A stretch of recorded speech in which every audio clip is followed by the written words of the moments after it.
Updating your personal information on Kajabi is a straightforward process. Follow these steps to ensure your details are current. Step 1. Log in. Visit the Kajabi website and log into your account using your credentials. Step 2. Access account settings. Once logged in, navigate to the dashboard.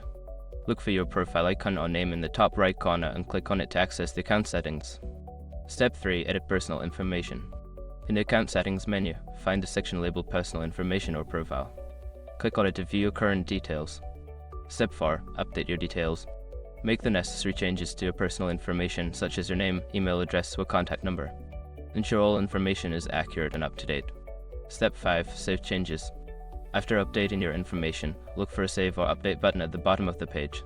Click it to save your changes and confirm that your personal information has been successfully updated. By following these steps, you can easily keep your personal information on Kajabi current and accurate.